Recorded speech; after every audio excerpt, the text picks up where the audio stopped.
비유는 신약 성경에만 있는 것이 아닙니다.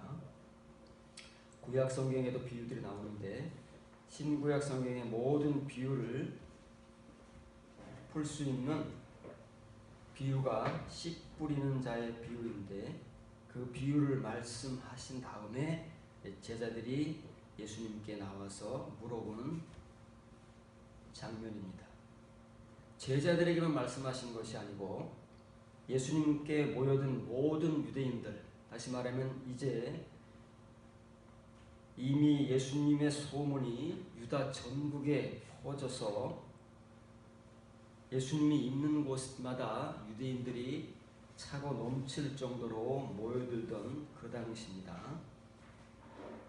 예수님께서 씨 뿌리는 비유를 말씀하시니까 제자들이 예수님께 나와서 물었습니다. 왜 저 사람들에게 비유들로 말씀을 설교를 하십니까? 여기에 대한 예수님의 대답이 파란 글자로 된 파란 글자를 지어갑니다. 하늘들의 나라 천국이지요. 천국의 그 신비들을 아는 것이 너희에게는 허락되어 왔으나 그들에게는 아니 되어 왔느니라. 참으로 있는 자는 그에게 주어져 풍성하게 될 것이나 없는 자는 있는 것도 그에게서 제거되리라 하는 말씀입니다. 제자들이 왜 비유들로 설교하십니까? 물어보니까 예수님은 그 비유를 뭘로 받아치시느냐 하면은 천국의 신비들로 받아치셨습니다. 다시 말하면 비유라고 하는 것은 우리가 알고 있듯 아무나 해석해서 설교할 수 있는 것이 아니라 천국의 비밀 신비들을 아는 예수님 같은 분 혹은 구약시대의 선지자들 그리고 신약시대의 사도들만이 전할 수 있는 복음임을 예수님께서 분명하게 하시는 것입니다. 그래서 수많은 유대인들이 몰려왔지만 그들이 전혀 알아들을 수 없는 또는 그들에게는 전혀 허락되어 오지 않은 비유들, 천국의 신비들을 전하는 것입니다. 그런데 예수님의 제자들에게는 허락되어 왔다고 합니다. 허락됐다는 것이지 이 제자들이 알아듣는다는 말은 아닙니다. 오해하면 안 되는 거예요. 전혀 못 알아듣지 않습니까? 씨 뿌리는 자의 비유를 예수님께서 전하셨더니 제자들이 물어봤습니다. 무슨 뜻입니까 도대체 이게? 알아듣지를 못합니다. 허락만 되었을 뿐이지 알아듣지를 못한다 그 말이에요. 다시 말하면 예수님께서 가지고 오신 모든 레마들을 그들에게 주실 수는 있지만 아직 그들이 이 레마 한마디를 알아듣고 깨달을 수 있는 수준에는 아직 멀었다는 방증입니다. 왜 제자들에게는 허락되어 왔는데 다른 유대인들에게는 허락되어 오지 않았느냐 하면 그것은 훗날 지지난주에 살펴봤듯이 우리가 말씀으로 심판받지 않습니까? 말씀으로 보응을 받는데 게으르고 무가치한 로고스의 말을 우리가 평생 하고 살았으면 그 말로 우리가 심판을 받고 레마의 말을 하고 살았으면 그 말로 보상을 받는다고 했습니다. 그 얘기인 거예요. 그래서 있는 자는 뭐가 있는 자냐면 레마가 있는 자입니다. 이 신부의 비유들을 소유한 자. 그 사람은 하나님께서 보상을 하신다는 말이에요. 주어진다는 말은 보상을 하셔서 풍부하게 됩니다. 이게 보상입니다. 그런데 뒤에 나오는 사람은 보응을 받는 자입니다. 의미는 비슷하지만 보상이라는 말은 굳이 구별하자면 레마를 가진 사람들에게 하나님께서 그 레마에 합당한 대우, 보상을 해주시는 것이고 이 레마가 없는, 다시 말하면 게으르고 무익한 말을 해온 사람들, 비유와 그 신비들이 없는 사람들은 있는 것조차도 그에게서 제거된다고 말이에요. 뺏긴단 말이죠. 의역하면. 그러면 없는데 왜 빼앗기겠으며 없는 것을 뭐하러 예수님 하나님께서 가져가시겠습니까? 없는데 이 사람들은 있다고 믿고 있습니다. 우리들도 사실은 없습니다. 없는데 있다고 믿고 있는 것이 뭐냐면 바로 로고스다 그 말이에요. 말씀을 우리가 전하고 듣고 그 말씀을 가지고 있다고 믿습니다. 로고스가 뭐라고요? 게으르고 무익한 내 말하니까요. 하나님 앞에 가면 아무 쓸모없는, 하나님께서는 전혀 인정해 주시지 않는 것이 우리가 그렇게도 굳게 믿고 있는 로고스고, 하나님께서 보상해 주시는 것은 레마입니다. 그래서 우리는 지금 잘 분별이 안 되고 구별이 안 되지만 분명히 하나님 앞에서 가지고 있는 자가 있습니다. 가지고 있는 자가 있는데 뭘 가지고 있느냐는 레마를 가지고 있는 겁니다. 그런데 없는 자가 있습니다. 가지고 있지 못한 자가 있는데 레마를 가지고 있지 못한 자입니다. 그런데 뭘 가지고 있느냐면 로고스는 가지고 있다는 거예요. 그래서 로고스라는 것은 우리끼리 통용되는 말이지만 하나님 앞에 가서는 더 이상 무익하고 가치가 없습니다.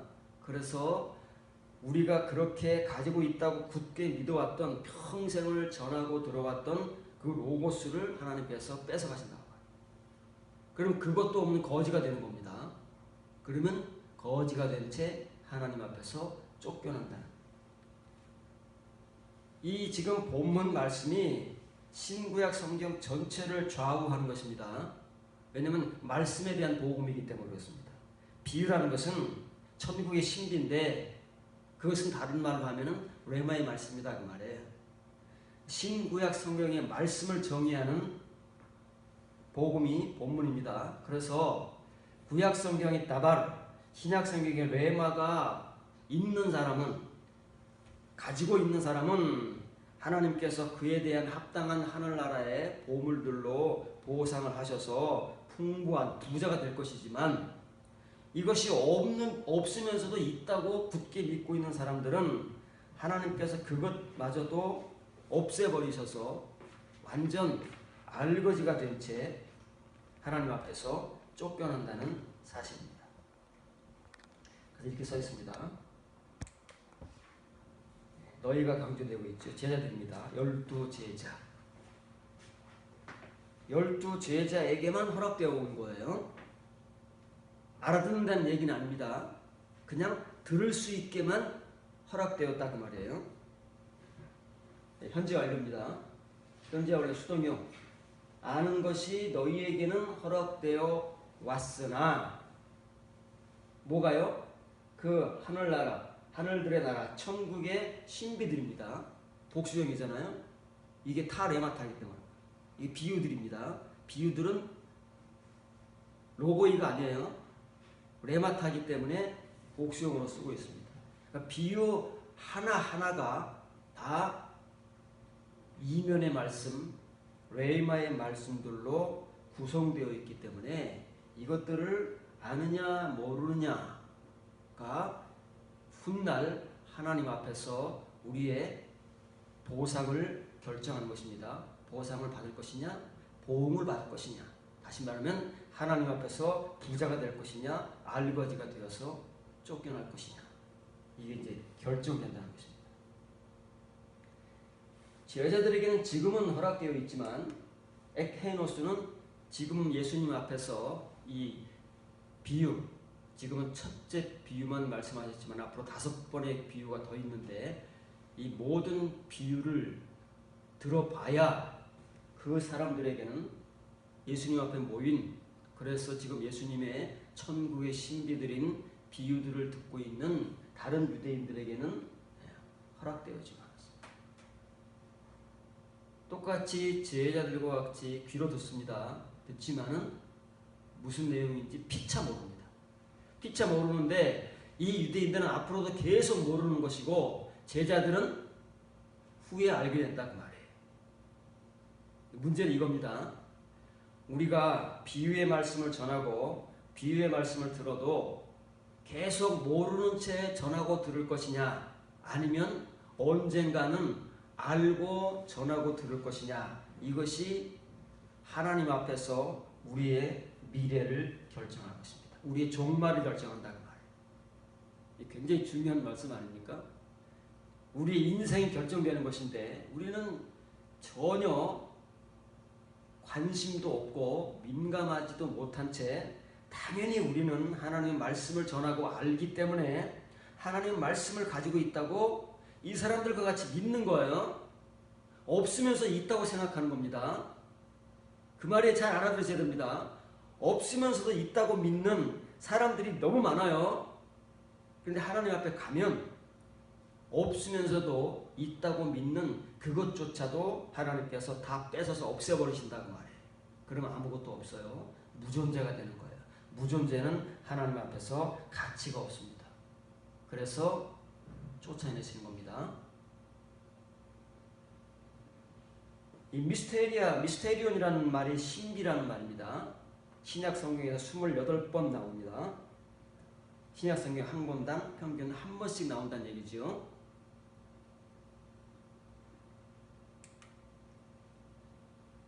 한번 설명했지만 다시 설명합니다. 신비라는 말은 비밀이라는 말과는 다릅니다. 영어도 단어가 달라요. 신비는 mystery. 한글 성경에서는 비밀이라는 말로 많이 번역됐는데 비밀은 secret입니다. secret. 비밀이라는 말 하는 것은 사람들이 숨기고 있는 거 아닙니까? 사람들이 아직은 모르는 것. 그런데 그 숨긴 것이 드러나면 누구나가 다 알 수 있는 것이 비밀입니다.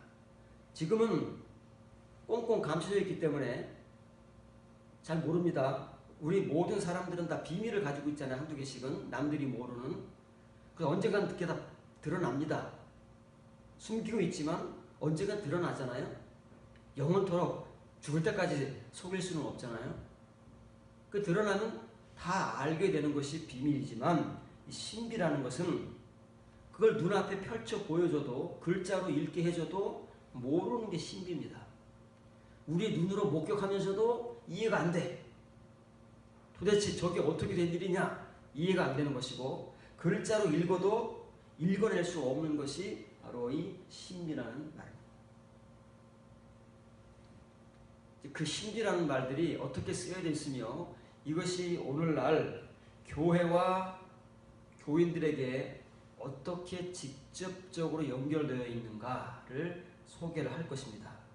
여러분들이 신비라는 말을 가끔 이제 참고 구절로 여러분들에게 소개를 해줬기 때문에 신비라는 말은 들어서는 알고 있지만 이것이 성경에서 구체적으로 어떻게 사용되고 있는지에 대해서는 잘 모릅니다.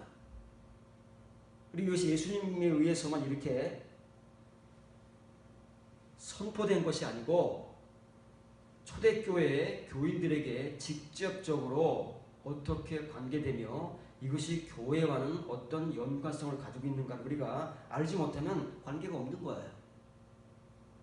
우리가 알고 있는 교회도 우리가 알고 있는 교회가 아니고 우리가 교인이라고 교회 생활하고 있지만 사실은 교인도 아니고 그런 것입니다. 왜냐하면 이 신비에 따라서 구별되기 때문에 그렇습니다. 지금 이 신비의 비유들 말씀들에 의해서 예수님께서 훗날 구별된다고 그러잖아요. 있는 자와 없는 자.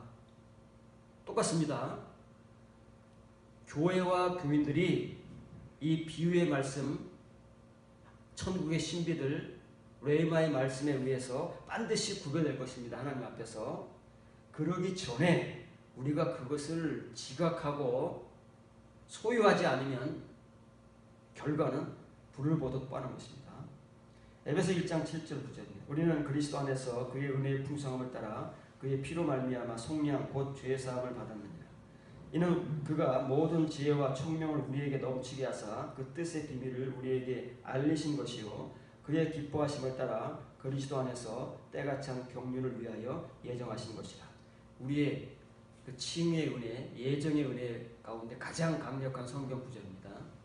그래서 우리가 이 성경 구절과 뒤에 나오는 10절, 11절, 12절 우리가 은혜로 말미암아 믿음으로 구원을 얻었다 하는 그 강력한 칭의의 성경 구절인데, 우리가 이렇게 사람의 말로 풀어서 그냥 글자로만 믿고 있는 이 내용은 전혀 우리들에게는 예수님께서 말씀하시는 대로 없는, 그러면서도 있는 것 같은 이 속량의 구속이라는 말입니다. 구속이 알맹이는 없는데 껍데기만 가지고 있는데 마치 이 구속을 받은 것 같이 믿고 있는 그런 상태입니다. 그렇기 때문에 우리가 이 에베소 1장 7절부터 이하까지 이 구속과 구원, 믿음, 은혜 이런 것들을 다 가지고 있다고 믿지 않습니까? 이미 다 받았습니다, 우리는. 그러나 실제는 없는, 정말 우리가 종말의 이 현실을 봉착하게 되면 너무나도 끔찍하고 너무나도 암울한 현실을 당할 수밖에 없는 내용입니다. 파란 글자를 지금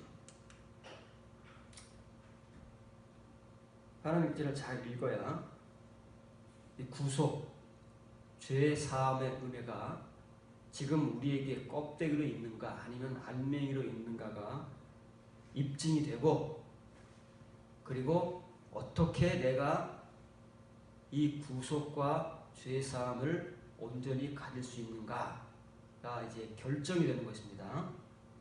이는 그 안에서 예정하신 그의 목적입니다. 목적은 만족을 지향하는 것입니다. 우리가 뭘 목적하잖아요. 그 목적을 이루면 만족합니다. 그래서 목적과 만족은 이제 동의어입니다.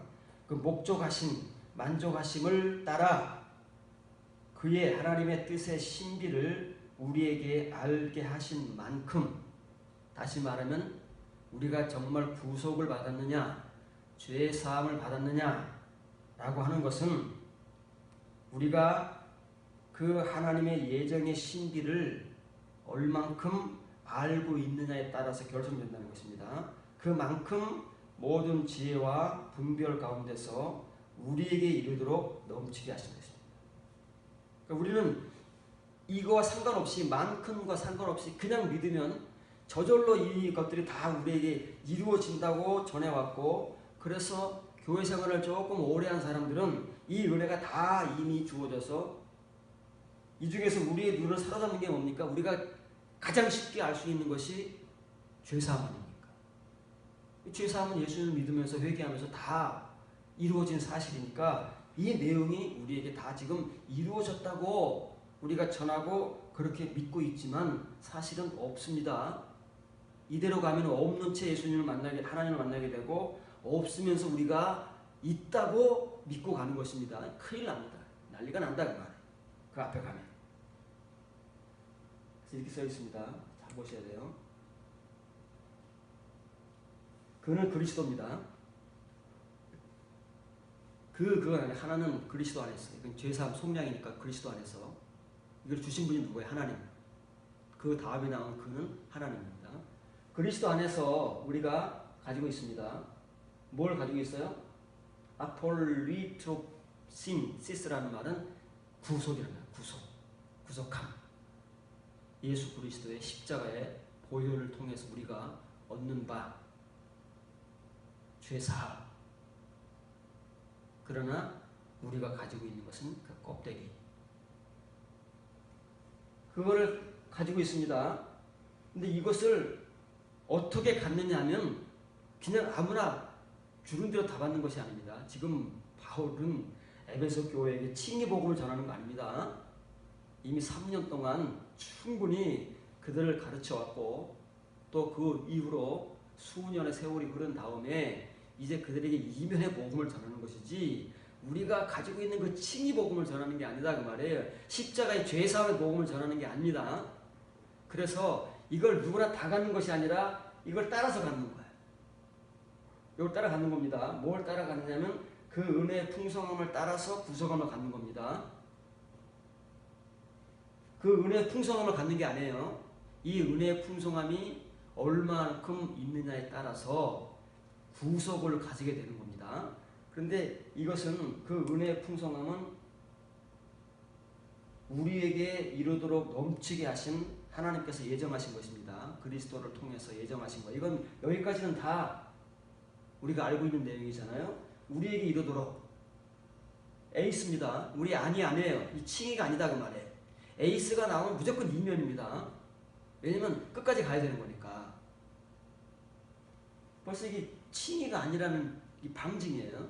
우리는 이걸 그냥 이 에이스 없이 그냥 우리에게 알리신 거라 그러죠. 뭐 알린 거 뭐 듣기만 하면 되는 거 아닙니까? 알리신 건 소식은 듣기만 하는 겁니다.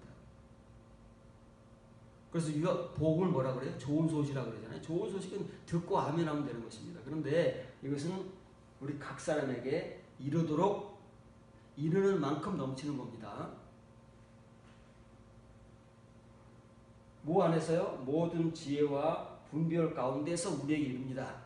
그냥 이르는 게 아닙니다. 우리가 복음을 들어서 아멘해서 이루어지는 것이 아니고 이 모든 지혜와 분별을 통해서 우리에게 이루도록 넘치게 하신 그 은혜의 풍성함을 따라서 구속을 가지는 것입니다. 현재예요. 과거가 아니고 가지는데 뒤에가 문제이지. 여기까지는 우리가 그래도 뭐 이해를 한다고 쳐요. 뒤에 말은 우리가 엉뚱하게 해석을 해서 그걸 칭의로밖에는 못 가지고 있는 거예요. 이 그노 리사스는 말이에요. 이게 알게 하셨다 그러잖아요. 뭐 알게 하신 거 뭐 어렵습니까? 복음을 통해서 알게 하신 건데 복음을 우리가 다 들었지 않습니까? 에베소 교회들이 뭐 복음을 몰라서 바울이 또 3년 동안 뭐 헛수고해가지고 또 그걸 복습해 주는 겁니까? 우리가 그렇게 이해를 한다 그 말이에요.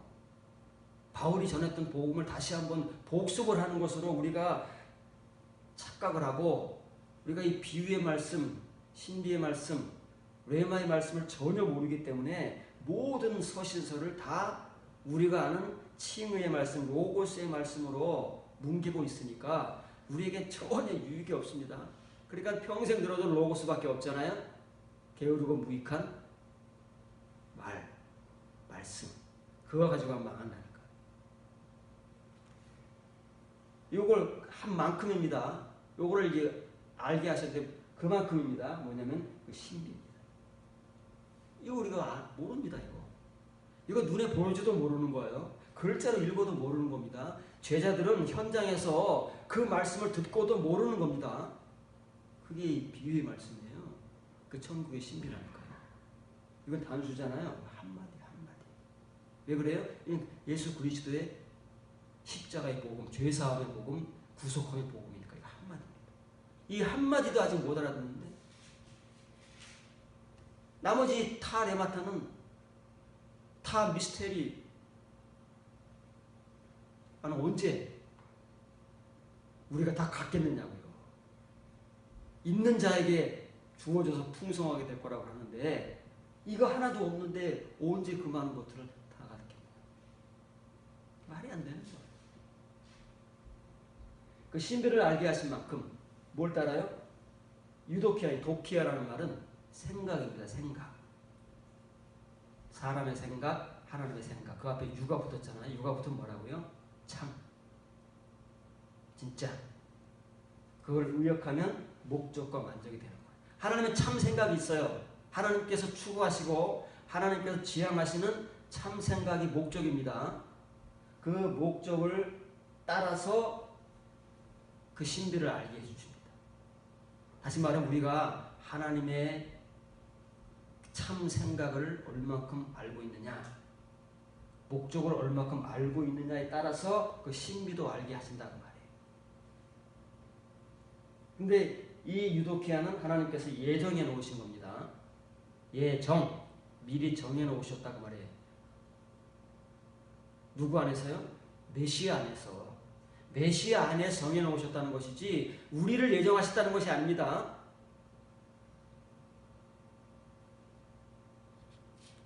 본문은 굉장히 어렵습니다. 본문은 우리가 칭의 말로 하면 이건 뭐 두 번 재론할 필요가 없는 성경 구절입니다. 왜냐하면 그 수십 년 동안 믿어온 내용이기 때문에 이건 전혀 어려울 게 없습니다. 그러나 이 본문 내용의 핵심어가 뭐예요? 신비 아닙니까? 신비. 여기에 탁 걸려버리면요, 목에 가시가 탁 걸리는 겁니다. 이걸 우리가 아직까지 한 번도 안 봤기 때문에, 여기에 걸려보질 않았기 때문에 술술술술 넘어왔지, 여기에 탁 걸려서 목에 가시가 팍 박히면 술술술 넘길 수가 없는 거야. 이 가시를 해결하기 전까지는 절대 더 이상은 음식을 섭취할 수도 없고, 섭취해봐야 목만 아프고 소화도 안 됩니다. 이 말씀을 제대로 소화하려면 이 가시부터 해결해야 되는 거예요. 그러나 우리는 이 가시를 한 번도 직면해 본 적도 없고, 가시가 걸렸다는 느낌도 가져본 적도 없고, 그래서 이 가시를 해결해 본 적이 없습니다. 죄사, 속량, 구속, 구원, 다 똑같은 말이잖아요. 다 우리는 받은 거로, 해결된 걸로, 믿은 걸로 알고 있는 사람들, 에베소 교인들은 아니겠습니까? 왜 에베소 교인들에게 이 말을 이렇게 또 구구절절 성경 한 구절로만 전에 다 알아들 말인데, 오늘 우리가 죄사함, 구속 한마디 하면 못 알아듣습니까? 수십 년 들어온 말인데 왜 이 구구절절 바울은 그들에게 되새김질을 시킬까요?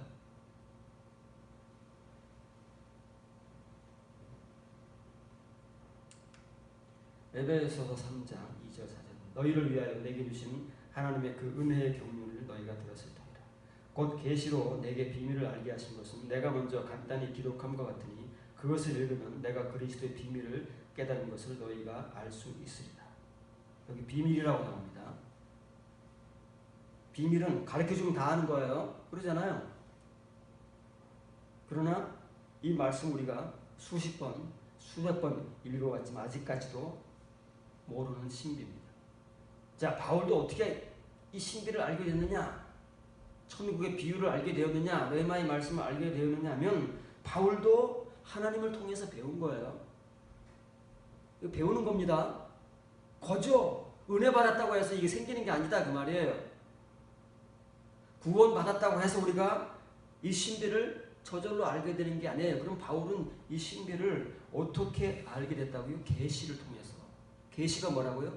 기도하다가 무슨 음성 듣는 게 아니라니까요. 바울 역시도 얼마나 율법에 해박한 사람입니까? 가말리엘의 수제자, 정말 학식이 뛰어나고 장래가 촉망되는 예비 율법사 아닙니까? 구약 성경에 대해서 얼마나 잘 알고 있었겠습니까? 그러나 구약 성경에 글자 문자만 알고 왔지 그 속에 감춰진 칼리토 되어 있는 다발의 말씀, 이면의 말씀을 몰라서 예수님을 핍박하고 교회를 핍박했잖아요. 알았으면 왜 그랬겠느냐고요. 그 핍박을 통해서 다메섹에서 먼저 칭의로 깨어지고 그걸 해결되면 얼마나 좋겠습니까? 이제 막 은혜가 넘쳐나서 다메섹에서 복음 전하겠다고 뛰쳐나와서 복음을 전하다가 실패하지 않습니까? 그걸 해결되면 얼마나 좋겠느냐고. 바울의 복음이 그렇게 해결될 거라면 예수님께서 다메섹에서 바울을 실패를 경험하도록 내버려 두지 않습니다. 지금 우리가 다 그러고 있는데 이 정도 은혜 받은 사람이면 난리 나지 않습니까? 간증이 여기저기서 막 초청되고 그러지 않겠습니까? 아마 금요 기도회 때 이런 은혜 있는 사람들 막 줄을 설 거예요. 교회에서 초청해서 간증 들으려고. 이런 생생한 경험을 한 사람이 우리 중에서 얼마나 되겠습니까? 이 뜨거운 은혜를 가지고 다메섹에서 복음을 전하는데 왜 실패하냐고요? 왜 광주를 타고 도망가냐고요? 예수님께서 바울을 통해서 전하시고자 하시는 복음은 그게 아닙니까? 뭐라고요? 신비이기 때문에. 그래서 아직까지 바울에게 압포되지 않은 그 칼리토를 이제 그 이후에 13여 년간의 세월을 바울이 홀로 고독하게 다메섹에서 그 쓰라린 실패를 경험하고 예루살렘에 갔다가 예루살렘에 머무는 것도 여의치가 않아서 나는 안 되는가 보구라고 낙향을 하지 않습니까? 자기 고향으로 홀로 가는 거예요. 그리고 13여 년의 세월을 거치면서 자기가 지금까지 알아왔던 하나님의 말씀이라고 배워온 그 율법, 구약 성경들, 그 칼리토를 아포칼리토합니다. 하나님께서 서서히 특히 집중적으로 아라비아 광야의 3년의 세월을 홀로 그 고독함과 외로움을 견디면서 보내는 시간 속에서 더 많이 하나님께서 열어주셨을 것입니다. 그게 계시입니다. 계시는 어디 가서 기도하다가 음성 듣고 기도하다가 하나님께서 나에게 이런 말씀 주셨다, 그런 거짓말들이 아닙니다. 감춰진 말씀을 열어주시는 겁니다. 평생을 읽어오고 평생을 배워와서 그 누구보다 성경에 대해서 해박한 바울이지만 이면의 말씀에 대해서는 전혀 무식하잖아요. 아포가 전혀 안 돼 있으니까 예수님을 핍박하고 교회를 핍박하지 왜 메시아를 핍박합니까? 메시아에 대해서 그 누구보다도 잘 알고 있는 바울이, 우리는 이해를 못하는 거예요. 바울이 하는 이 말을 계시로 알게 됐다 그러니까 우리도 계시 받으면 되는 줄 알고 금식 기도하기 바쁜 거예요.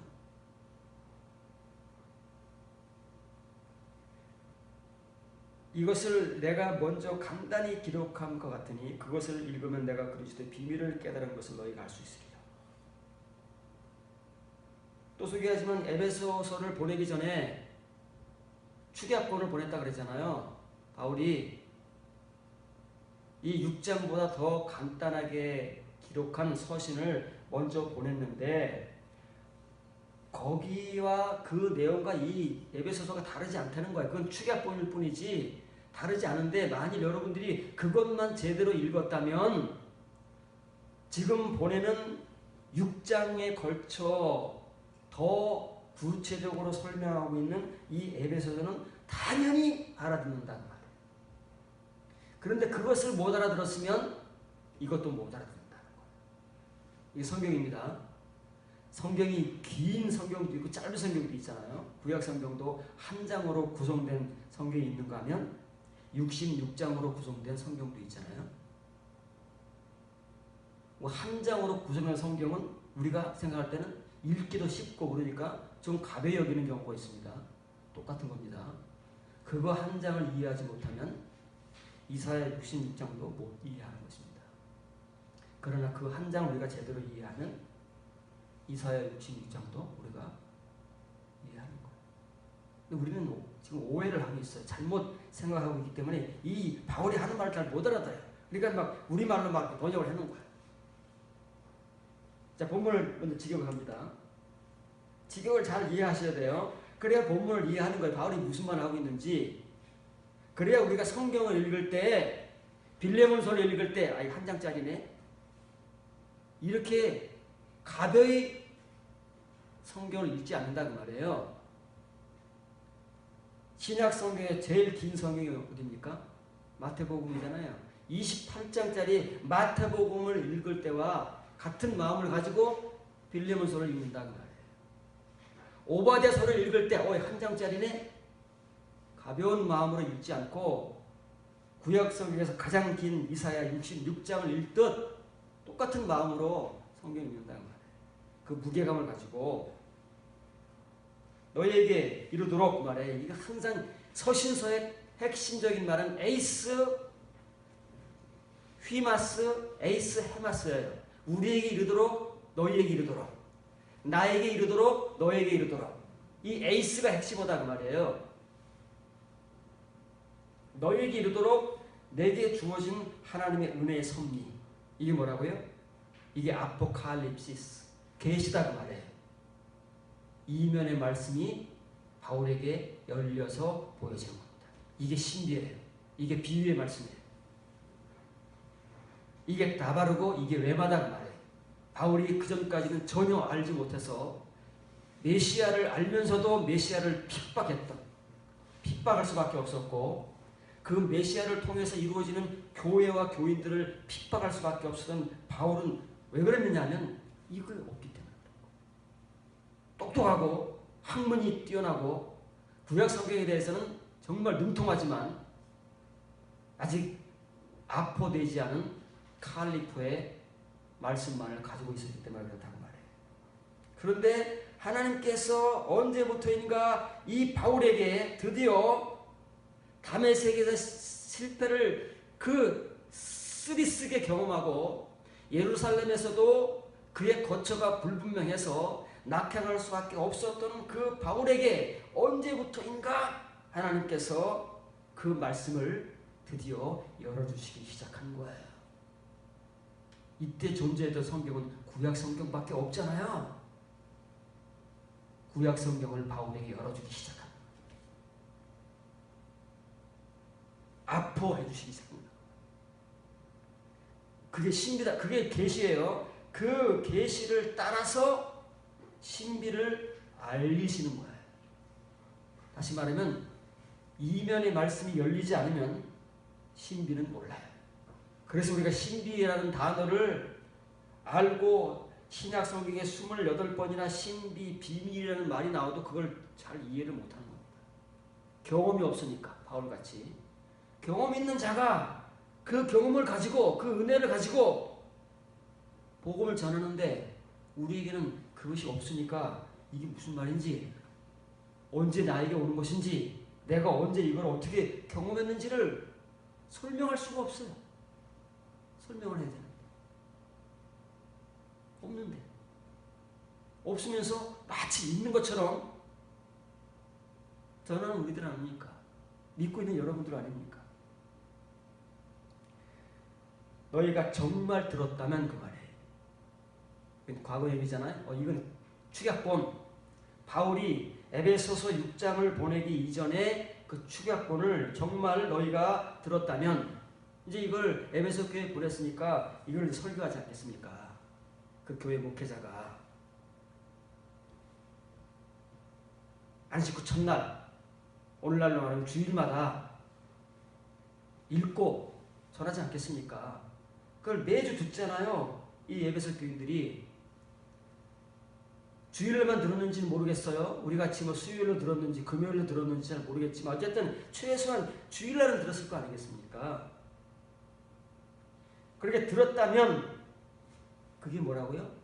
바울이 먼저 지금 보내는 이 내용은 다시 말하면 그리스도의 신비 안에 있는 바울의 분별이에요. 분별, 지각 분별.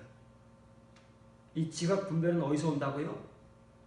하나님께서 바울에게 알려주신 그 계시, 신비를 따라서 그것이 열리는 만큼 지각이 생기고 분별이 생기는데, 그 분별을 지각하여 이게 안다는 말이 한글 번역으로 뭐라고 써 있어요? 알 수 있으리라. 그러니까 우리는 맨날 글자로만 아는 것입니다. 어떻게 아는 거예요?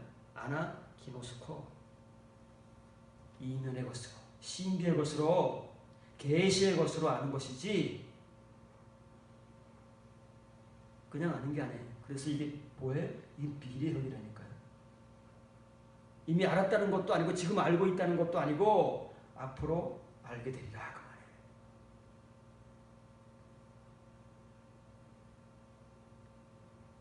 먼저 짧게 쓴 거와 같은 거예요. 둘은 같은 거다 그 말이에요.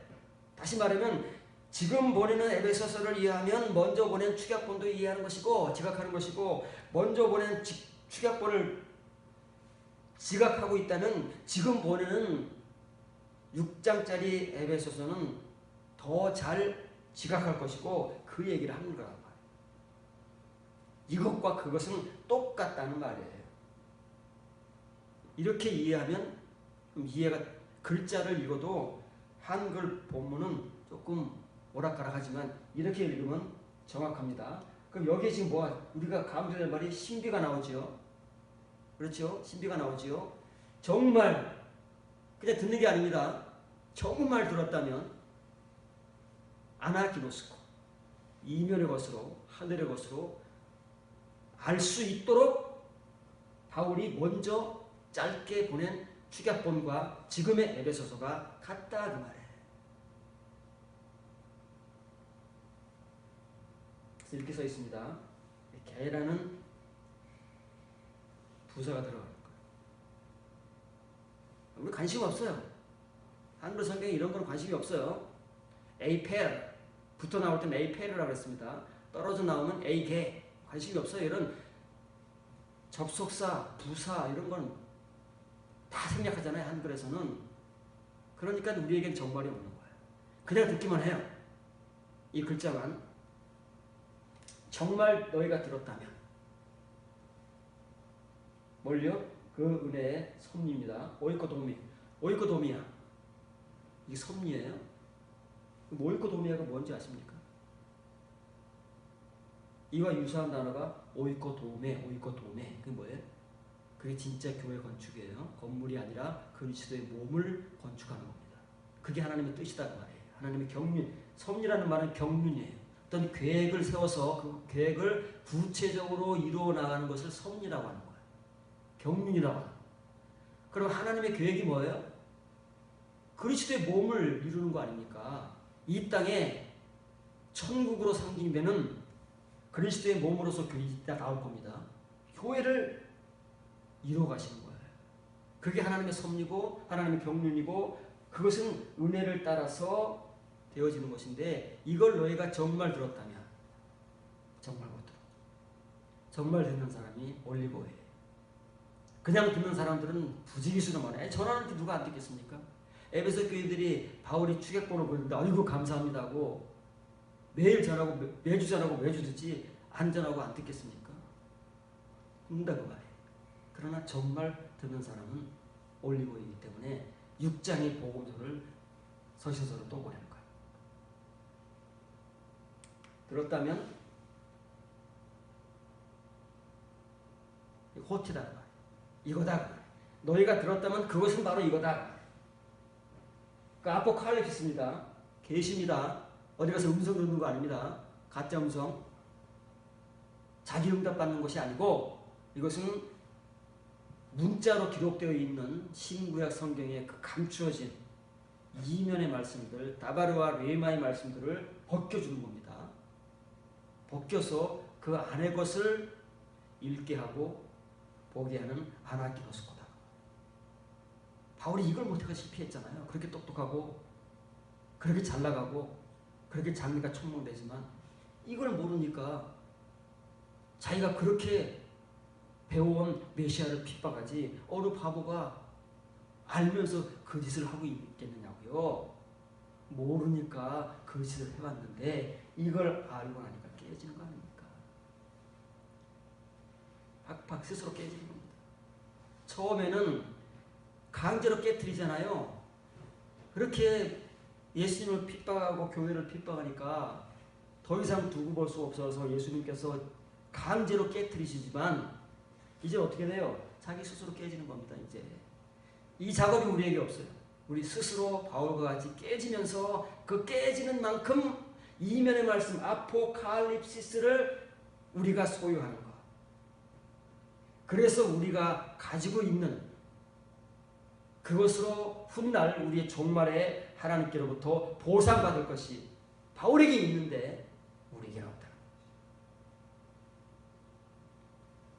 그걸 따라서 뭘 알게 해준 거예요? 이게 있어야 신비를 아는 겁니다. 왜 우리가 신비를 모르는지 아십니까? 신약 성경에 이 신비라는 말이 28번 나오고 비밀이라는 말이 한글로 번역되어서 나온다고 그러잖아요. 그거를 우리가 몇 번을 읽었겠습니까? 그 비밀을 우리가 수도 없이 얘기를 합니다. 설교하면서. 그런데 수도 없이 얘기하면서 왜 이걸 모르는지 아십니까? 이게 없는데. 맨날 글자만 읽고 있는데. 학문만 말하고 있는데. 교리만 말하고 있는데 우리에게서 무슨 신비가 나오겠습니까? 바울보다 못한 우리가 아무리 신학을 공부하고 어디 가서 무슨 학위를 땄다고 해서 바울만큼 되겠습니까? 바울은 정말 내로라 하는 존재인데 그 당시에 바울보다 못 배운 사람이 뭘 알면 얼마나 알겠습니까? 그러니 이 신비는 꿈도 못 꾸는 겁니다. 이걸 해야 신비를 알게 하신다잖아요. 저나 여러분이나 이것이 없는 채 전하고 들어온 세월이 벌써 수십 년이었기 때문에 그냥 안다고 전하는 것이고 여러분들은 들어서 안다고 믿고 있는 거예요. 그러니까 나도 이것을 가지고 있다고 전하는 것이고 여러분도 수십 년 들어서 가졌다고 피차가 믿는 거야. 믿어온 거잖아요. 없으면서. 예수님 말씀처럼 없으면서 있다고 믿어온 거 아니에요. 그럼 우리가 만약 이대로 갔으면 없으면서 있다고 믿고 가가지고 그 있는 것조차 하나님께서 없애버리시고 알거지가 되어서 쫓겨난다는 거예요. 아주 끔찍한 겁니다. 그 전에 우리가 눈을 떴기에 얼마나 다행입니까? 그 신비를 알게 하신 그 아포칼립시스를 따라서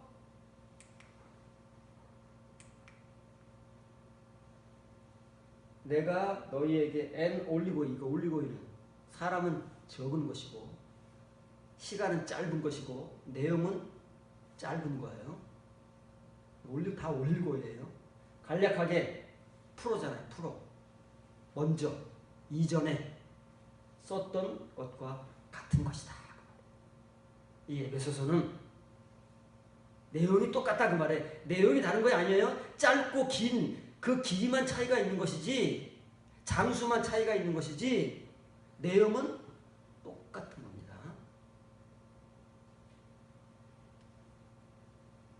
우리가 성경을 대하는 자세예요. 짧고 기냐의 문제가 아닙니다. 자, 그러면 이제 바울이 전하고자 하는 하나님의 섭리가 뭐라고요? 하나님의 그 목적을 구체적으로 이루어 가시는 하나님의 그 작업 과정을 섭리 혹은 경륜이라고 하는 거예요. 근데 하나님의 목적이 뭐라고요? 그리스도의 몸을 이루는 겁니다. 그리스도의 몸을 이루는 것이고 우리가 그리스도의 몸의 지체가 되는 겁니다. 건물 세우는 게 아니고 플러스 호는 무엇을 위하합니다. 의역을 하면 뭐뭐 하도록 이거 위해서 그런 거예요. 뭘 하냐면 아나기노스코를 할 수 있도록 하기 위해서입니다. 디나 때는 디나마입니다.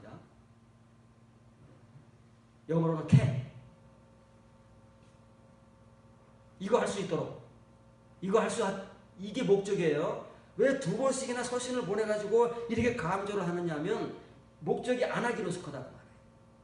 그냥 지식을 전하고 성경을 읽으라고 그러는 것이 아니라 바울이 아포칼립시스 한 것을 그대로 알게 하기 위해서 아나기노스코 하기 위해서 보내는데 뭘 아나기노스코 하느냐면은 바울이 계시를 받잖아요.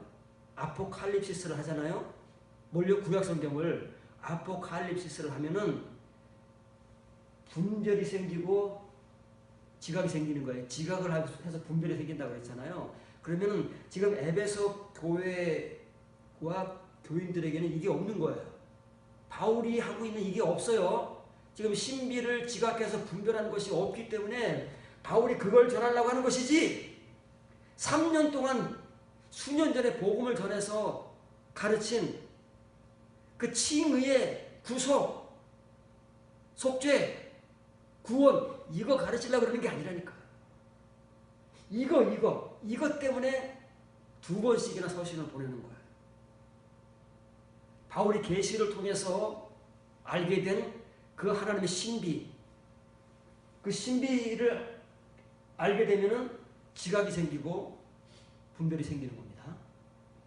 이거를 에베소 교인들이 하도록 하기 위해서 서신을 보낸다는 말이에요.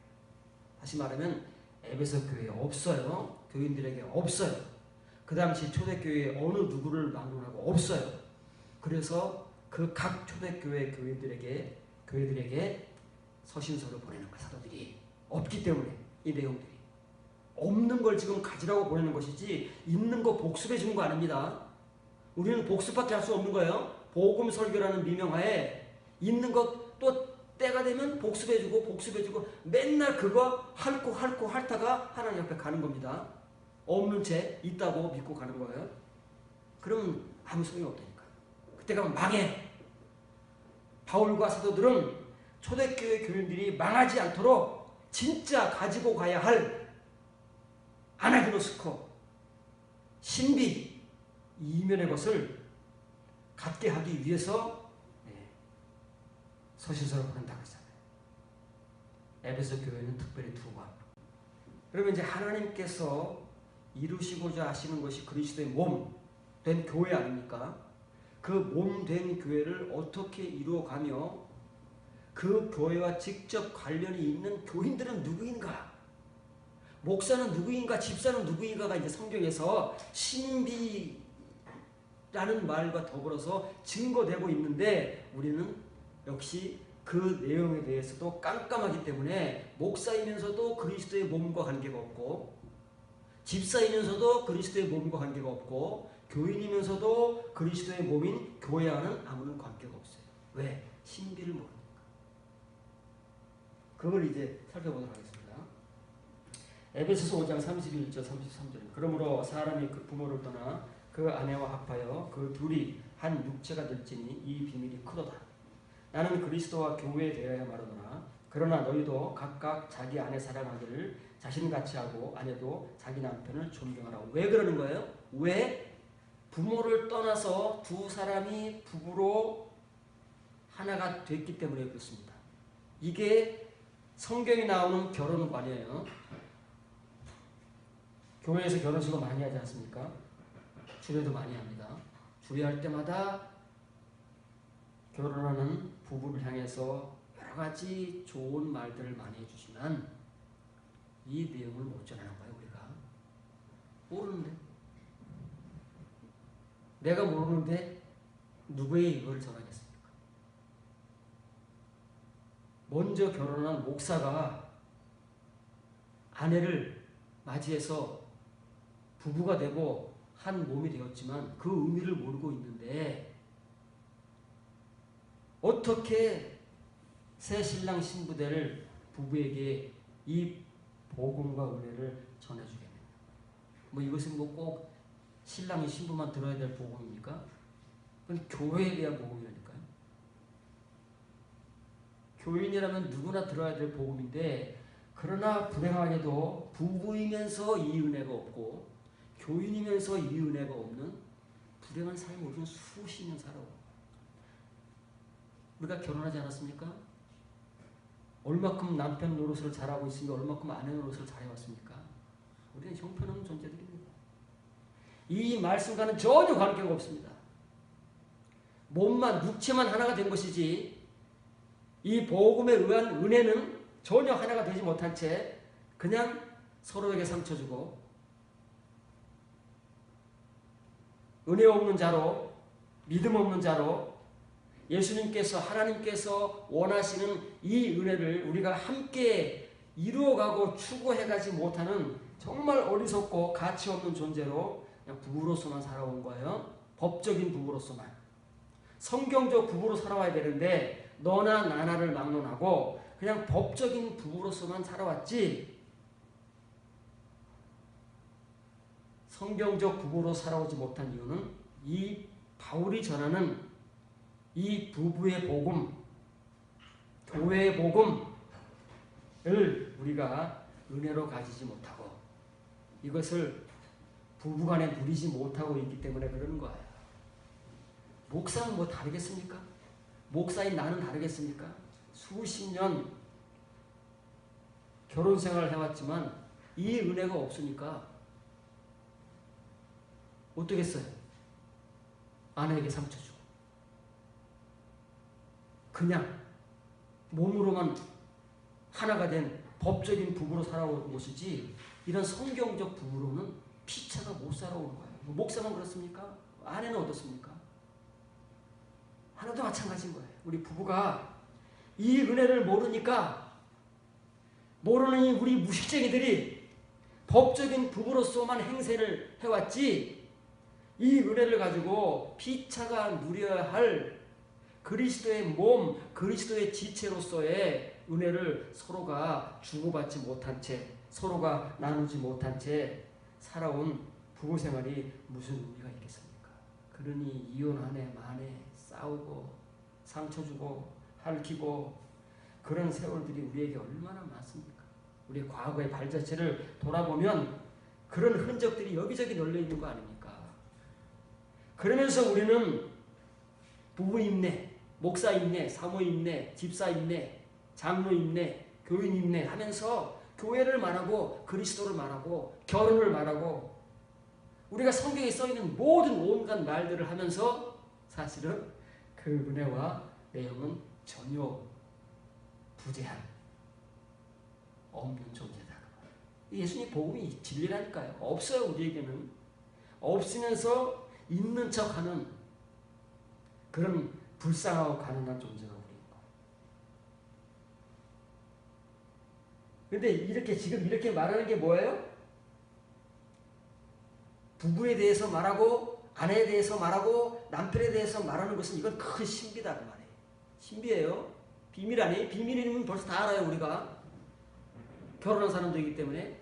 그런데 결혼을 했으면서도 모르는 이유는 이게 비밀이 아니고 신비, 큰 신비도 보통 신비가 아니라 엄청난 신비, 메가 미스테리오예요. 메가. 그리고 이 신비는 그 속을 들여다보면 이건 표면입니다. 남자와 여자가 아내와 남편이 결혼해서 한 놈을 이루는 것, 그것은 표면입니다. 그런데 이게 이면적으로는 큰 신비인데 그 신비의 속을 들여다보니까 나는 그리스도와 교회에 이르는 것을 말하는 거예요. 에이스가 나오면 무조건 이면이라니까요. 그리스도와 교회에 이르는 것을 지금 말하고 있는 것이지 부부관계를 말하는 것이 아니고 결혼관을 말하는 것이 아니고 남편과 아내에 대해서 말하는 게 아니다 그 말이에요. 그런데 우리는 그거밖에 모르는 거죠. 기껏 그래서 아내와 합한다고 말이야. 그러니까 이거밖에 못하는 거예요. 아내와 합하는 뭐예요? 몸으로 합하는 것밖에 못하잖아요. 그거는 금방 할 수 있는 거예요. 결혼만 하면 누구나 다. 요즘에는 결혼 전에도 해버리지만 이거는 결혼만 하면 누구를 막론하고 할 수 있는 일 아닙니까? 아내와 합하는 거. 그 얘기를 하겠습니다. 바울이 5장에 와서 1장에서도 그렇게 어려운 얘기를 하는데 아내와 합하는 게 아니에요. 아내를 향하여 가는 겁니다. 이게 얼마나 걸릴지 몰라요. 아내와 합하는 거, 몸으로 합하는 것은 정말 며칠 안 걸립니다. 신혼여행 가서 해결할 수도 있는 문제예요. 그러나 아내를 향하여 결합되는 이것은요. 평생 걸릴 수도 있는 일이다 그 말이에요. 아직까지도 우리가 못했으니까. 이걸 못하고 있으니까 매일 싸우는 거예요.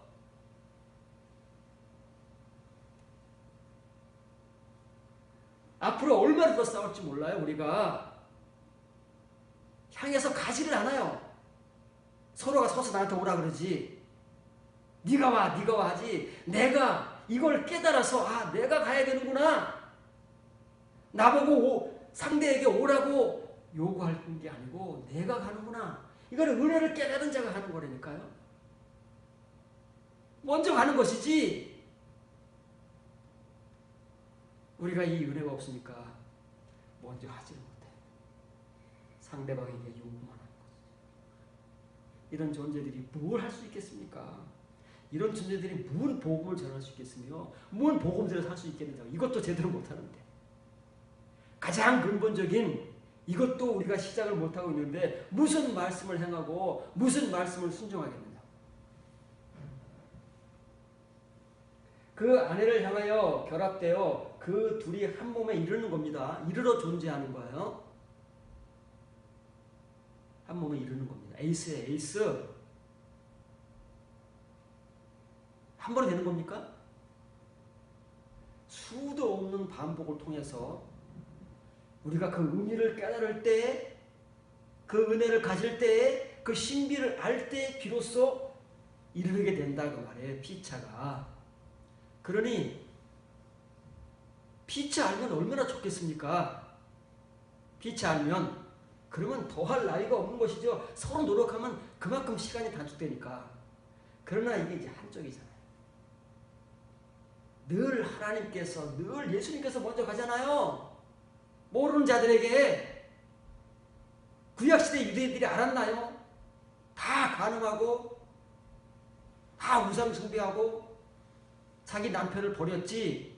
언제 자기들이 하나님을 향해서 먼저 결합하고자 하나 되고자 나아본 적이 있었느냐고요. 하나님께서만 가는 거지. 아는 사람만 가는 거야. 둘이 하면 얼마나 좋아요. 빠르고 쉽고. 바울이 지금 그 얘기하는 거라니까요. 우리가 그래야 돼요. 이제 이걸 알아야 돼요. 알아서 먼저 나가든 같이 나가든 같이 가면 더 빠른 것이고, 먼저 나가더라도 그게 은혜가 있는 거예요. 한쪽에서라도 시작하면 그래도 그 은혜가 이미 발휘되는 거 아닙니까? 그런데 우리가 이걸 해보지도 못하고 결혼 생활을 수십 년에 한 거 아닙니까? 애만 낳고 서로 티격태격하고 상대방에게 요구만 하다가 온 거 아닙니까? 언제 할 거냐고요.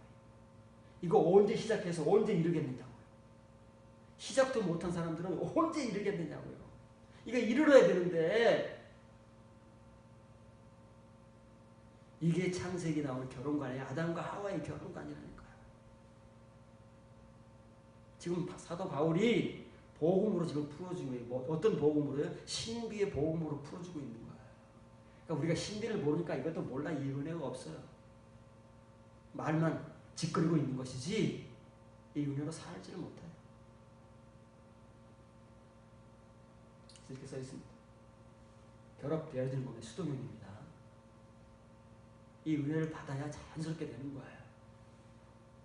억지로 하는 거 아닙니다. 억지로 요구하는 거 아니에요. 은혜를 따라서 자연스럽게 결합되어지는 것입니다. 부부는, 성경적 부부는 이 은혜를 따라서 자연스럽게 결합되어지는 것입니다. 먼저 누가 한다고요? 남편이. 아는 자가. 남편은 하나님이 있기 때문에 하나님이 먼저 하신 거예요. 아담이 먼저 창조되기 때문에 남자가 되는 것이지, 이거 꼭 뭐 남편이 먼저 하라는 얘기가 아니에요. 이 은혜를 먼저 받은 자가 그의 아내를 향해서, 그의 남편을 향해서 프로스, 향하여입니다. 메타 아니에요. 향해 결합되는 거예요. 언제 결합될까요? 몰라요. 이를 때까지 계속해서 결합돼 나가서 둘이 하나가 될 때까지, 이 믿음과 이 은혜와 이 복음으로 신비로 하나가 될 때까지 결합돼 가는 거예요. 그래서 어느 순간 이 아내도 알게 될 거 아니겠습니까? 다행스럽게 알게 되면 이제 둘이 노력을 하는, 그게 이상적인 거예요. 둘이 노력하는 거예요. 하나만 알게 되면 이렇게 고독해요. 하나님 얼마나 고독하셨습니까? 그래도 하는 거예요. 해야 되는 일이기 때문에. 이걸 고독하다고 해서 포기할 수 있는 게 아니에요.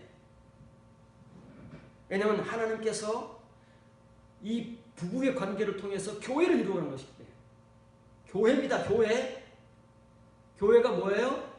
건물이 아니에요. 그래서 예수님께서 뭐라 그러셨어요? 교회의 복음을 전하시고 난 다음에 베드로의 신앙 고백을 통해서 내가 이 반석 위에 교회를 세울 것이다. 그 복음을 전하고 나서 예수님께서 누구에게 오신다고요? 두세 사람이 내 이름으로 모인 곳에는 나도 그들과 함께 있다. 두세 사람. 두 사람이, 이게 교회예요. 왜 두 사람인데 오십니까? 예수님께서. 그럼 우리 교회 둘 얘기하는 게 아니라니까. 예수님의 몸을 이루는 가장 근본적인 단위, 부부. 그 은혜를 알고 예수 그리스도의 이름을 부르면 거기 예수님께서 함께 계시는 거예요. 그런데 우리는 수백, 수천, 수만, 수십 명만이 모인다고 자랑을 하지만 과연 그 안에 예수님이 계시느냐 그 말이에요. 예수님이 계실 만한 그 몸을 이루는 그런 존재로 우리가, 우리의 믿음의 영적 수준이 지금 그러고 있느냐. 그거는 관심이 없고 그냥 외형의 크기만, 교회 수만, 교회 크기만 관심 가지고 자랑하고 있으니 우리가 얼마나 없는 존재냐고요. 사람들 앞에서는 굉장히 많이 가진 것 같지만 하나님 앞에서는 얼마나 없는 존재냐고요.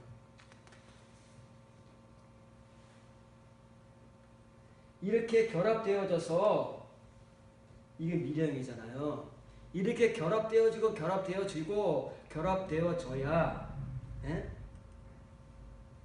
향해서 끊임없이 가는 거예요. 끊임없이. 언제까지요? 그 아내가 수용해서, 수용 안 하면 소용이 없잖아요. 하나가 못 돼요. 하나만 존재하는 것이지. 둘이 하나가 되어야 되는데 하나로만 존재한다니까. 그러니까 이것이 남편이 아내를 향해서, 아내가 남편을 향해서 끊임없이 결합되도록 나아갑니다. 나가다 보면 언제까지 나가냐면 이런 날이 존재한다. 이게 하나님의 목적이라니까. 이게 섭리라니까. 이건 신비를 통해서만 이루어지는 거야. 아포칼립시스의 은혜를 통해서만 이루어지는 거야. 이 은혜를 가진 자만이, 깨달은 자만이, 이 말씀을 소유한 자만이 이렇게 시작을 할 수가 있고, 그래서 상대방이 어느 순간에 그 은혜를 함께 공유하고 노력하게 되면 에이스가 된다. 둘이, 오이 뒤요, 그 두 사람. 아무 둘 아닙니다.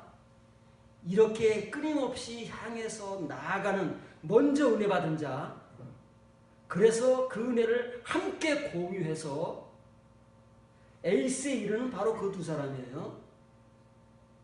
그때 비로소 그 두 사람은 한 몸에 한 몸으로 존재하는 것이지, 몸을 섞었다고 해서 하나가 아니에요. 여러분, 하나입니까?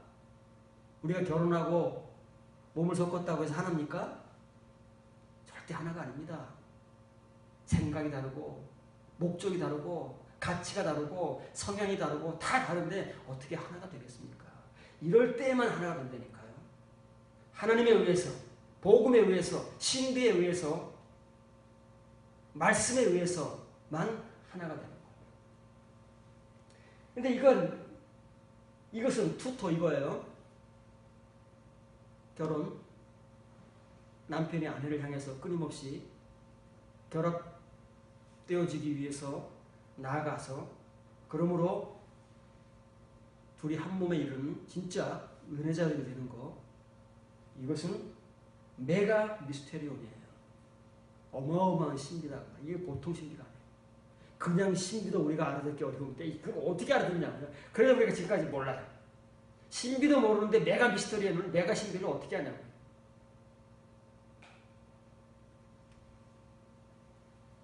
몰라요. 이 신비가 뭐냐? 나 지금 부부 얘기하는 거 아니다. 결혼 얘기하는 거 아니다. 내가 하는 얘기 여러분 잘 알아들으셔야 됩니다. 바울이 하는 거예요. 나는 지금 뭐에 대해서 말하고 있냐면 그리스도에게 이르는 걸 말하는 거예요.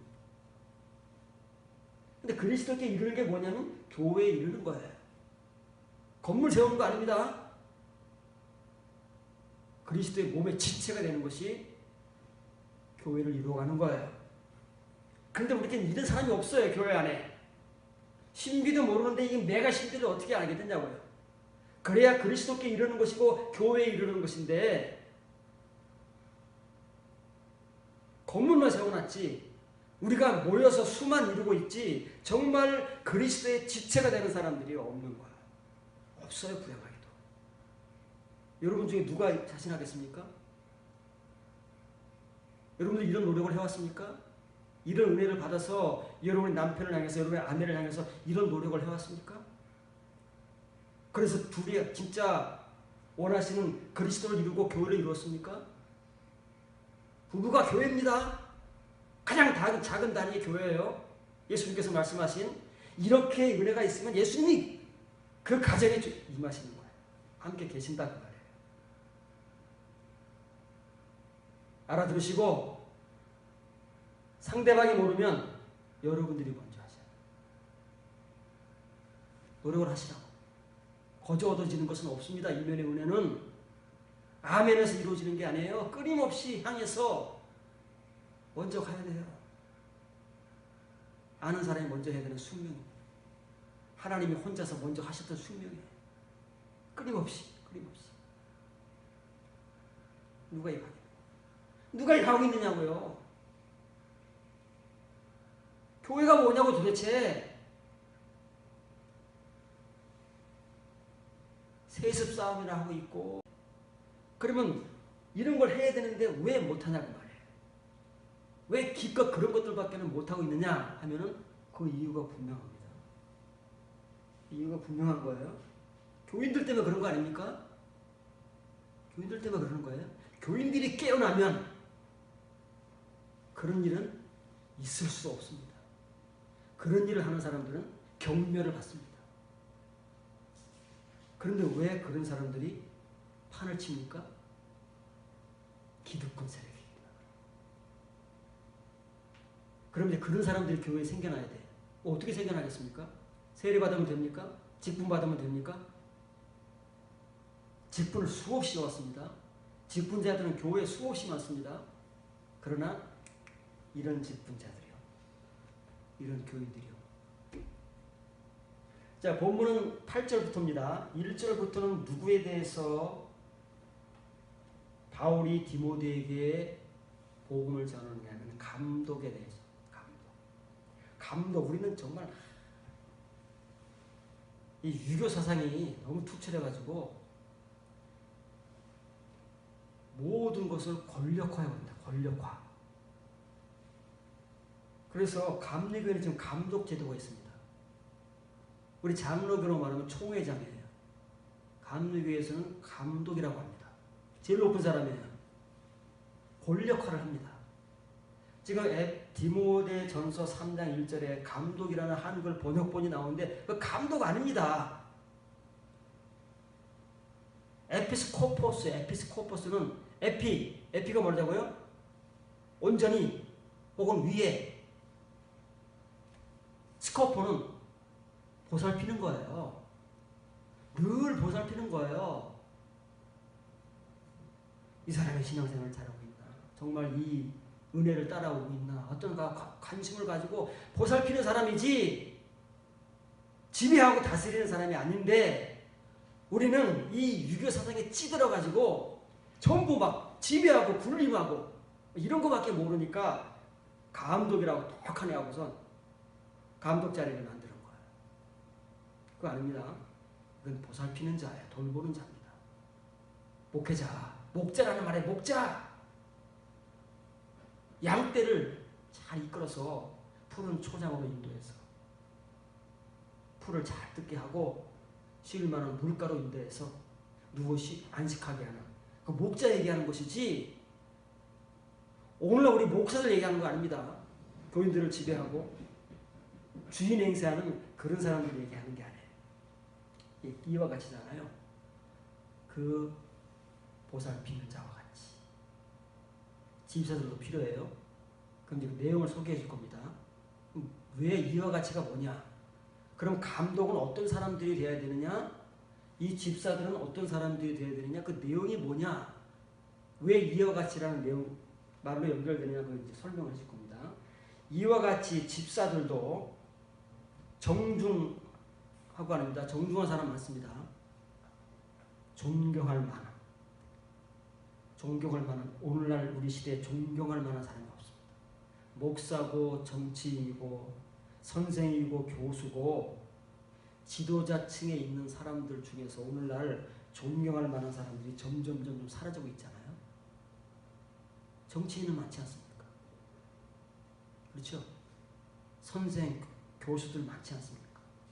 목사는 또 얼마나 많습니까? 과연 그 중에서 우리가 존경할 만한 사람들이 얼마나 있을까요? 그런데 집사를 존경하라고. 집사에게 존경을 보이라는 거예요. 존경받을 만한 사람을 집사로 세우라는 거예요. 교회 10년 이상 나오고 사회적 지위가 있고 봉사 열심히 하고 주차장 관리 잘하고 이런 사람을 집사 세우라는 게 아니고 존경받을 만한 사람, 교인들에게. 일구이연을 하지 않고 술에 임박이지 않고 더러운 이익을 탐하지 않고 부정을 저지르지 않는다 그 말이에요. 직원들의 임금을 착복하지 않고 착취하지 않고 그 다음에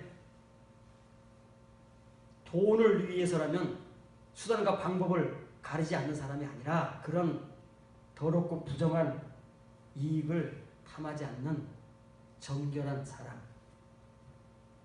교회 집사 될 사람 별로 없습니다. 여기까지만 봐도 교회 집사 될 사람 별로 없어요. 교회 건축하기 위해서, 교회 헌금 받기 위해서 직분을 주는 것이지 진짜 직분을 받을 사람은 별로 없습니다. 성경 말씀에 근거하면. 더 어려운 건 깨끗한 양심의 믿음의 신비를 가지래. 이런 사람이 없어서 교회가 망하는 겁니다. 오늘날 우리 교회가 이 모양 이 꼴인 것은 이런 사람들이 교인이 되고 이런 사람들이 집사가 되고 이런 사람들이 장로가 되고 이런 사람들이 목사가 되어야 되는데 이런 사람들이 교회에 없는 거예요. 신비를 모르니 너나 나나 할 것 없이 교회가 이렇게 돌아가는 겁니다. 교회가 뭔지도 모르고 건물 세우기에 급급한 것이고 교인들 끌어모으기 위해 급급한 것이고 그리고 사람이 모였으니까 온갖 사람의 냄새와 사람의 행위들이 난잡하고 난무한 곳이 오늘날 교회이지 이런 깨끗한 양심의 믿음의 신비를 가진 집사가 없고 교인이 없고 장로가 없고 목사가 없는 이 불행한 시대에 우리는 교회 생활을 하고 있는 것이죠. 이런 사람들이 집사가 돼야 돼요. 그럼 어떻게 할 것이냐? 집사를 세워야 되는데 왜냐면 교회를 섬겨야 되니까 목자 혼자 못하잖아요. 그 당시에도 초대교회는 목자니까 다 목자 아니면 교사입니다. 혼자 못하니까 같은 동역자가 필요한데 동역자의 조건이 이렇다 그 말이에요.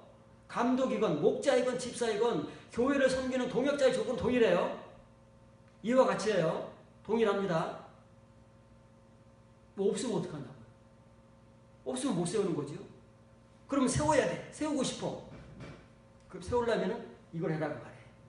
파란 글자를 먼저 하고 세우지 그렇지 않으면 세우지 않아야 되는데 우리는 이 뒤에 조건은 따지지 않고 앞에 조건도 충족치 않았는데 막 세웁니다. 우리의 필요를 따라서. 집사님 훌륭하십니까? 목사님 나는 훌륭합니까? 똑같잖아요? 지금까지 목사 집사가 뭐가 별로 다를 바가 뭐가 있습니까? 피차가 이 은혜가 없는데 말로만 교회 나오고 교회에서 예배 드리는 것 뿐이지 정말 교회를 이루어가고 있습니까? 그리스도를 이루어가고 있습니까? 이 사람들입니다. 이런 사람들이 있어도 끝이 아니라는 거예요. 이게 정말 어렵습니다. 이런 사람들도 찾기가 어려운데 이런 사람들이 있다고 쳐도 그냥 세우는 게 아니고 먼저 시험하여 보고 그 후에 책망할 것이 없으면 집사의 직분을 줘라 그 말이에요. 하하하하 웃고 가겠습니다. 목사의 직분을 목사 안수를 줘라 그럽니다. 이 복음 현실과 오늘날 우리 교회의 현실이 얼마나 괴리가 있느냐면 그것은 성경에 나온 내용과 똑같습니다. 거지 나사로의 비유에 부자가 어디 있대요? 거지 나사로가 어디 있대요? 둘 사이에는 건널 수 없는 어마어마한 구름이 있습니다. 그 간격이고 그 교회입니다. 왜냐하면 성경의 현실과 우리 현실을 비교해 보세요. 너무나도 분명하게 그 정체가 드러나는 것이고 그 현실이 검증되는 거 아닙니까? 쓸데없는 말 해서 뭐 하겠습니까? 이거 하나도 해결 못했는데 이건 현실입니다. 이건 우리 매주의 현실이고 우리가 직접 눈으로 보고 몸으로 겪어가는 교회의 현실입니다. 그렇잖아요. 목자가 있고 집사가 있습니다. 이런 사람들이 목자가 되어야 되고 이런 사람들이 집사가 되어야 되는데 오늘날 우리 교회 현실은 어떠냐고요. 저와 여러분들의 현실은 어땠으며 앞으로 우리는 어떤 현실을 겪어갈 거냐. 이게 분기점이라니까요.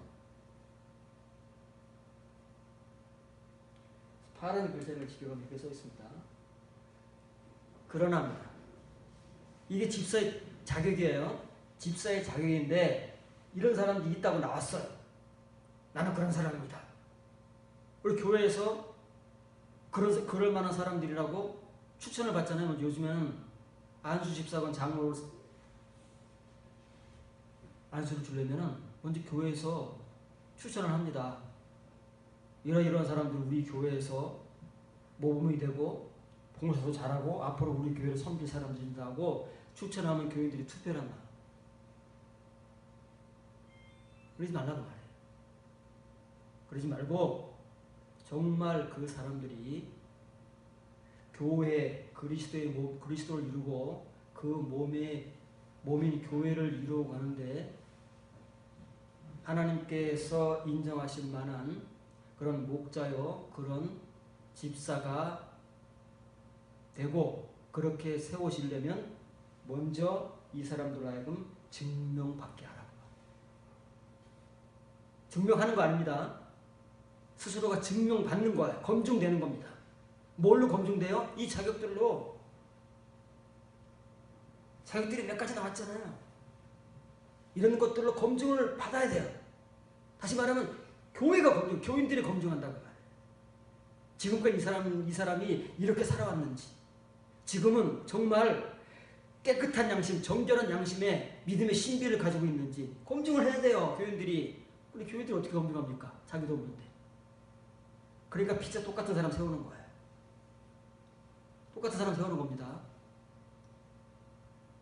그래서 똑같은 교회가 이루어지는 거예요. 절대 그리스도의 몸이 이루어지는 것이 아닙니다. 똑같은 우리의 건물이 여기저기 우후죽순으로 그 크기와 가치만 달리한테 세워지고 있을 뿐이지 그리스도의 몸은 세워지고 있지 못하다. 이 교회입니다. 언제 우리가 이렇게 목자가 되고 집사가 되고 교인이 되어서 검증해서 세워본 적이 어디 있습니까? 우리 마음대로 세웠지.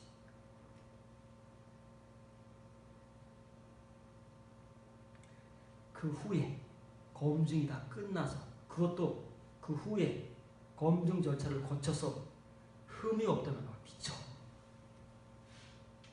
이 조건에 흠이 없다면 집사로 행하게 하라. 흠 없는 사람, 자체로도 흠이 있는데 이 자격에 흠이 없는 사람이 어디 있겠느냐고요. 누가 집사가 되느냐, 누가 목자가 되느냐.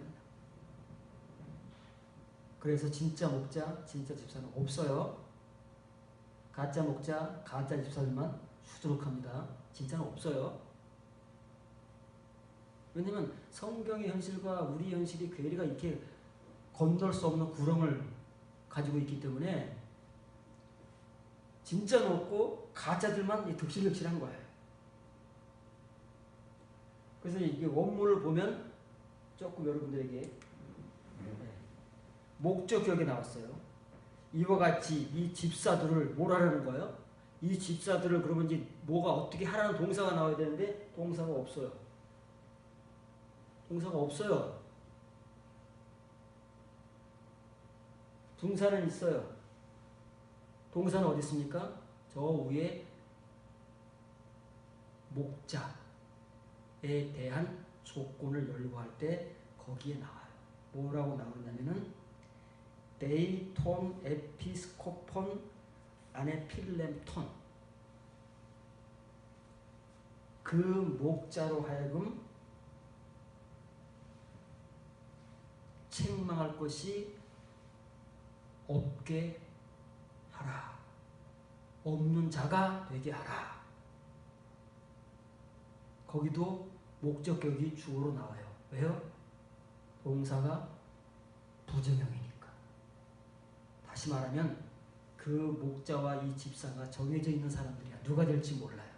이런 사람들만 목자가 되고 집사가 돼야 그리스도가 이루어지는 것이고 그리스도의 몸인 교회가 이루어지는 거예요. 디모데에게 그 복음을 전하는 거예요. 디모데가 목회하고 있는 교회. 그 교회는 틀림없이 이렇게 했을 거예요. 디모데가. 우리같이 안 하고 디모데니까 이 내용을 이 신비를 아는 디모데니까 바울의 복음대로 그렇게 했을 것입니다. 그래서 목적이 나오는 거예요. 이 집사들이 뭐라고요? 책망받을 것이 없는 존재가 되어야만 한다 그 말이에요. 누군지 몰라요. 정의도 있지 않아요. 그러나 반드시 이런 사람들만 집사가 되게 돼 있는 거예요. 성경적으로. 이거 누가 바꿀 수 없어요. 바꾸면 적그리스도인 것이고 거짓 선지자인 것이고 이단인 것이고 사입인 거예요. 다른 게 이단이고 사입이가 아닙니다. 성경 말씀대로 하지 않는 게 이단 아닙니까? 이단이 별겁니까? 사입이는요. 자기 개인의 목적을 위해서 성경 말씀을 다 지 맘대로 하는 게 사입이 아닙니까? 오늘날 우리는 이단입니까? 사입입니까? 둘 중에 하나는 다 속하는 거예요. 이단이든 사입이든. 왜? 성경 말씀대로 안 합니까? 다른 게 이단이겠느냐고요. 말씀대로 안 하고 있습니다. 그러면서 말씀을 잘하고 말씀을 듣고 있습니다. 그러면서 교인 행사하고 집사 행사하고 장로 행사하고 목사 행사를 하고 있는데, 그러면서 교회 행사를 하고 있는데, 뭐가 교회고 뭐가 목사고 뭐가 장로고 뭐가 집사고 뭐가 교인이냐고요. 성경하고는 하나도 안 맞는데. 그러니까 둘 중에 하나는 이단인 거예요. 성경이 이단이든 우리가 이단이든. 그 집사들은 이 말입니다. 이렇게 써있으니까 집사들이라고 했지만 1절부터 연결하면 그 집사들은, 그 감독은, 그 목자는, 그 돌보는 자는 책망할 것이 없이 존재해야만 한다 그 말이에요. 그 집사들은 그 말이에요. 그리고 여기에 그 감독이라고 번역된 그 돌보는 자, 의역하면 목자는 대문자로 써있지 않습니다. 근데 그 목자보다 더 중요한 게 누구예요? 집사가 더 중요한 거예요. 교회는. 왜냐면 목자는 한 사람이고 집사는 여럿이잖아요. 여럿이 중요한 거예요. 여럿이 한 사람보다는. 사람 수가 중요하다는 것이 아니고 이런 은혜자들이 교회를 섬길 텐데, 교회를 섬길 사람들은 이 사람들이다 그 말이에요. 이 사람들이 중요하니까 강조하면서 대문자를 쓴 거예요. 디아코노스. 디아코노스가 뭐라고요? 동역자. 목자와 동역하는 사람들, 동역하는 사람들이 중요한 거예요. 목자도 중요하지만 목자보다 더 중요한 사람이 함께 그리스도의 몸을 이루어가고 그리스도의 몸 된 교회를 이루어가는 자. 혼자는 안 되잖아요. 목자 혼자. 최소한 둘 이상은 돼야 되니까. 그래서 집사들은 둘 이상인 거예요. 집사가 더 중요하다니까요. 목사보다. 교인들이 이런 눈을 가지고, 이런 지각을 가지고, 이런 분별을 가지고 목자를 검증하고 집사를 검증할 수 있는 교인들이 돼야 되는데 아니잖아요. 그러나 분명한 성경적 복음은 집사들은 그 신비를, 정결한 양심입니다. 요즘엔 양심 가지고 못 살아요. 양심대로 하면 다 바보입니다. 부자가 될 사람들은 양심도 버리고, 양심은 저 금고에 집어넣고 살아야 부자가 되지, 부자 되기를 원하는 사람들이 양심대로 살다가는 다 거지 됩니다. 그런데 그런 양심도 아니고 정결한 양심에 그 안에 믿음의 신비를 가지고 있는 집사들, 당연히 비난받을 것이 없이 존재하겠죠. 그런 목자는요, 당연히 그러겠잖아요. 그런 목자, 그런 집사들이 이루어가는 그리스도의 몸이 진짜 교회다. 이게 신비라니까요. 그게 어디서 나왔다고요? 부부에게서 나와. 부부의 복음에서부터 시작된 것이 바로 메가 미스테리언, 엄청난 신비이고 그 엄청난 신비인 교회를 이루어가는 그리스도의 몸의 지체는 신비예요. 교회가 얼마나 큰 신비냐고. 그러니까 신비들이 모여 있으니까, 이런 신비들이 모일 거 아니겠습니까? 목자건 집사건 이런 신비들이 모이니까 그 지체들이 모여서 이루어가는 그리스도의 몸, 그리스도는 얼마나 어마어마한 신비냐고요. 그래서 메가르라는 수식어를 쓰는 거지 괜히 쓰는 게 아닙니다. 말장난하는 거 아니에요. 성경은 절대 우리같이 말장난하는 거 없습니다. 한마디 한마디에 그 의미를 담고 복음을 전하는 겁니다.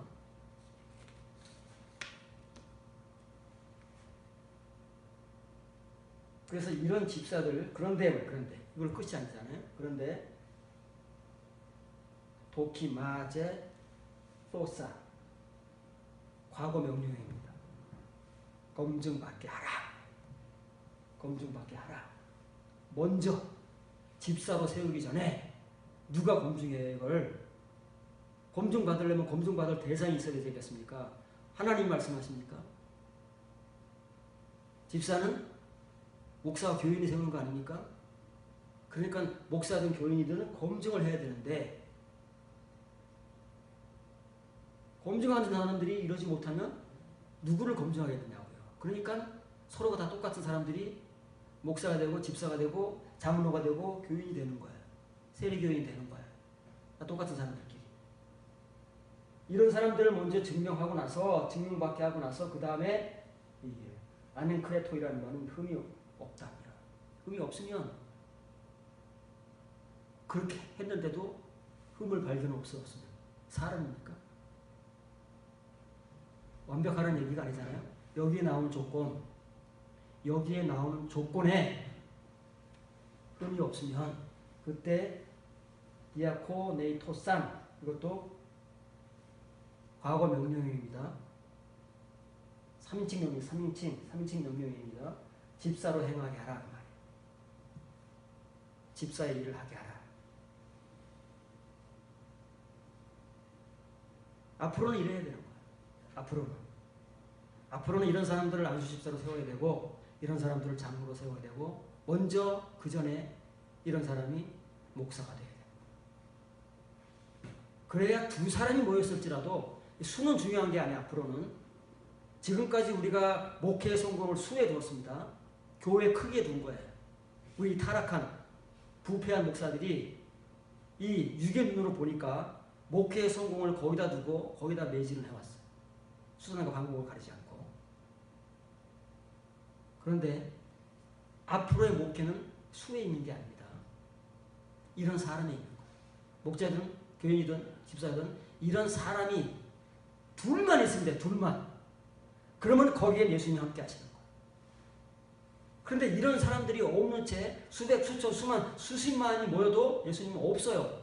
자기들이 예수님의 이름만 부르고 있는 것이지 예수님은 관계가 없으니까 거기 가시질 않습니다. 그러나 이런 사람들이 있는 곳에는 예수님이 계신 거예요. 예수님이 말씀하셨으니까 두세 사람이 내 이름으로 그리스도를 이루어가는, 그리스도의 몸된 교회를 이루어가는, 에이스 해가는 그 사람들 가운데 나도 함께 있을 것이다. 예수님이 말씀하셨는데 누가 부정하겠냐. 그런데 우리가 그 사람들을 몰랐잖아요. 그냥 숫자로 두 사람, 세 사람이면 되는 줄 알았잖아요. 그러니 앞으로 우리는 수에 연연할 필요가 없습니다.